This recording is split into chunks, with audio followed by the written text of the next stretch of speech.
Oh, well, that's a relief. I got my alternate ticket sorted. There's no way I was going to make the flight that I'd missed. And there was a few of us, actually. Would have been several dozen people that also had missed out on connections and had to go to the service desk. A couple of guys from Townsville I was chatting to, they seem like they've done it a few times. It's not unusual to them. And it's a bit harder for them to get flights like I got. I ended up getting one where boarding's at 4 o'clock, which is pretty damn good because I only fronted up to the desk at around 3 o'clock, so that was really convenient. And I got myself, I think I got myself a window seat, which I didn't actually get allocated on the original flight, so at least that's a bit of a bonus.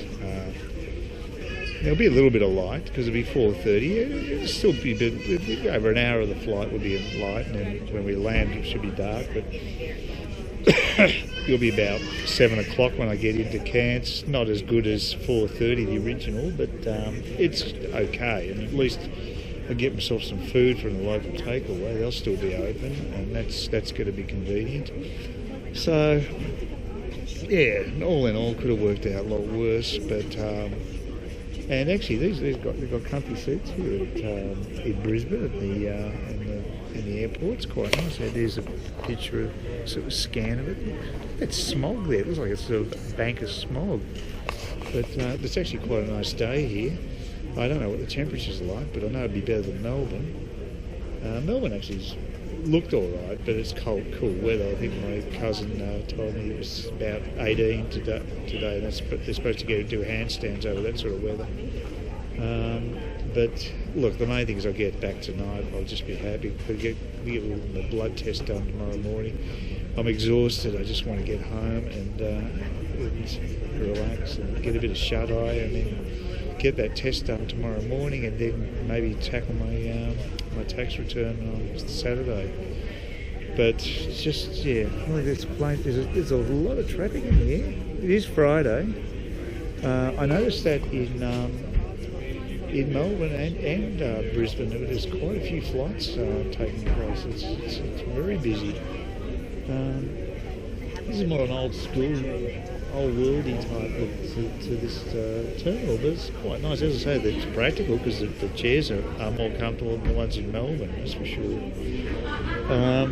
And look, I felt bad about the woman on the Qantas flight. She was very friendly and asked me how I was, and luckily I didn't sort of honestly say, well, I'm pretty pissed off actually because I missed out on my flight, because she was being really nice. And we got a snack, which was like dim sum stuff, pork rolls, and they were tasty enough. They were quite nice. And I got a beer, got a Bogues, which I didn't get offered last time I flew with Qantas. They didn't offer me grog, so that was good too. Just a snack, but it was all right. And I could have watched something on the screen too, but I was in a pretty foul mood at that stage. But I did find the travel map. They have got one, but they disguise it under documentaries. What a weird place to put them. In Jetstar, it's under information, which makes more sense. But it's actually hidden away under documentaries. I just found it by mistake.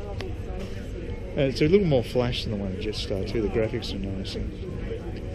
But all in all, I'm very relaxed that I finally got that last flight done. And the other good news is that I didn't have to go and collect my baggage. They were able to transfer the baggage across to the other flight without me having to get involved, and that's great too.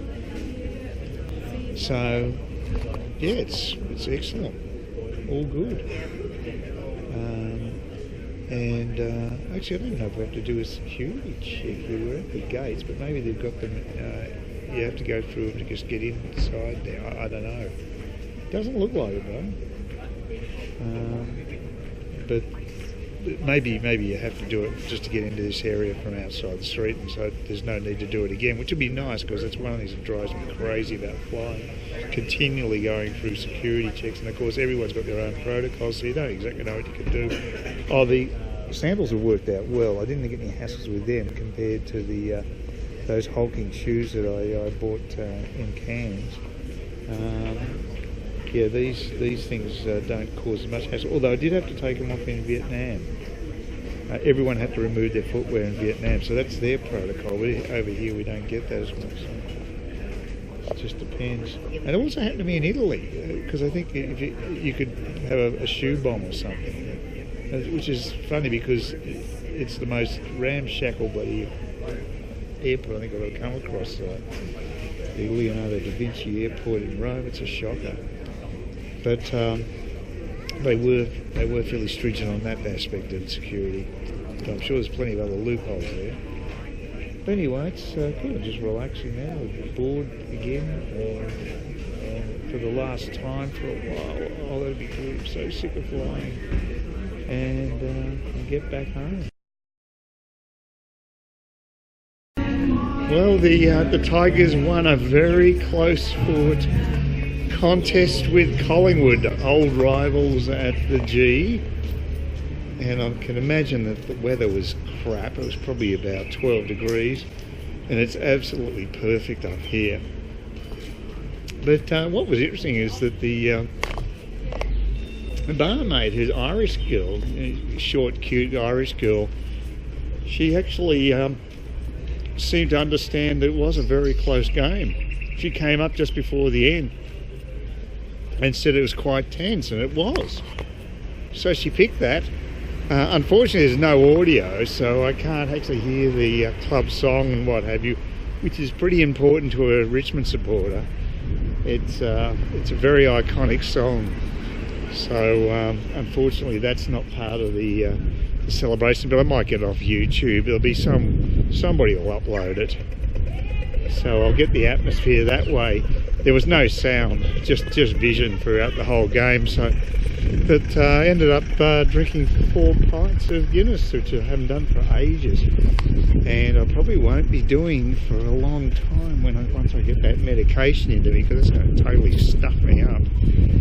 I'm probably feeling the best I've felt for years, actually, right now. So may as well enjoy it. But it's a perfect day in Cairns. It's wonderful. And look, she was the girl who actually made me pay full price a while back because I didn't have my card.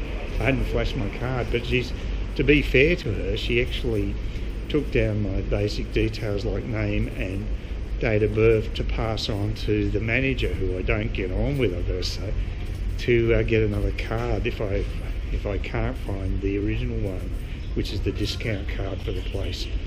And it makes quite a difference, because I think a pint of Guinness costs about a little over $9 now, and it's $7.20 if you've got the discount card. So it's quite a substantial discount, and probably one of the cheapest Guinnesses you're going to find around with the discount. So it's not insubstantial.